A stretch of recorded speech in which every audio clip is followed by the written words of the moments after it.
Horta, a gente tem relatos de que o Bolsonaro, desde a pesquisa do Datafolha, e aí veio a pesquisa Quest, e aí tem as pesquisas internas, né?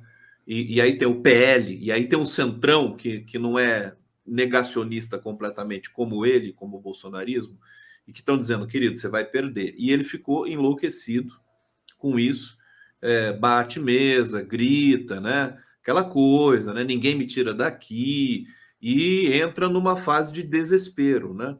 E aí o desespero, né? Ele provoca equívocos, né? As pessoas, quando estão muito pressionadas, costumam cometer erros. Como é que você está lendo esse processo? Porque assim, o Bolsonaro está usando aquilo que ele sabe, né? Vai acirrar, vai xingar, e está usando o Congresso, né? Para pressionar o STF, para insultar o STF. O Congresso está aceitando, uma vergonha muito grande. Mas enfim, ele está desesperado, isso é fato, a gente não nega. Fala pra gente, o que você pensa a sobre situação é a seguinte: você pode viver no mundo da Lua como o Bolsonaro viveu nos últimos 4 anos, né? Não, a Amazônia, o Brasil é o país que mais preserva a Amazônia. Não, nós somos o que melhor nos saímos na pandemia. Não, a economia brasileira está crescendo em V. Tudo isso mentira, completamente fora da realidade. É o mundo em que o Bolsonaro vive e que ele embalou grande parte dos seus apoiadores nessa loucura nos últimos 4 anos.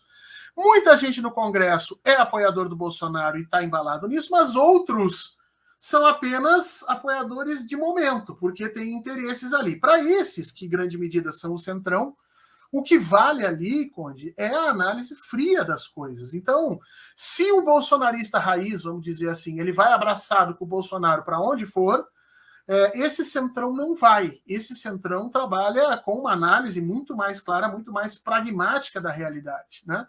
E essa análise pragmática da realidade hoje faz com que parte desse Centrão já comece a pensar em abandonar Bolsonaro. Porque vamos ficar junto com Bolsonaro e Lula vai ganhar no primeiro turno e nós não temos barganha, ou temos muito menos barganha para negociar as questões do Congresso, caso o Bolsonaro realmente naufrague.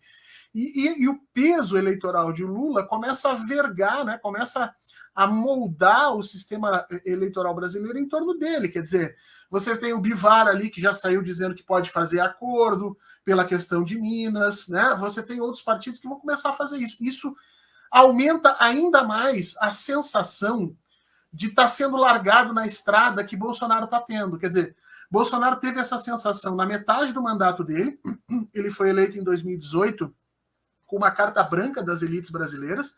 Ele está indignado com o STF, por quê? Porque quando ele se elegeu, ele deixou muito claro o que ele ia fazer. Ele ia metralhar a petralhada, ele ia acabar com tudo, ele ia quebrar não sei do que, ele não ia dar mais um centímetro de terra para índio. Ele deixou muito claro. E as elites, para tirar efetivamente a possibilidade do Haddad, assinaram embaixo. Então o Bolsonaro governou os 2 primeiros anos pisando em nuvens. Qualquer coisa que ele fizesse era aceito. Ali no segundo, na virada do segundo ano, quando começa o processo da pandemia e ele começa a fazer as grandes bobagens, a elite se afasta dele. E ali ele se sente traído. E ele fica revoltado com o STF, porque essa traição na cabeça dele começa a vir a partir do STF. E agora ele está se sentindo traído sob o ponto de vista político. Porque parte dos apoiadores dele vão largar ele na estrada. E aí ele chegou a falar que o Centrão estava querendo derrubar ele. Mas a gente viu isso. Quem estuda o final da vida do Hitler, quem estuda o final da vida do Mussolini, do Stalin, sabe a paranoia que essa gente entra, acreditando que todos os lugares conspiram contra eles. E eles vão cometendo erros e absurdos ali no meio. Bolsonaro está exatamente nesse ponto. E isso, para nós, é muito ruim. Por quê?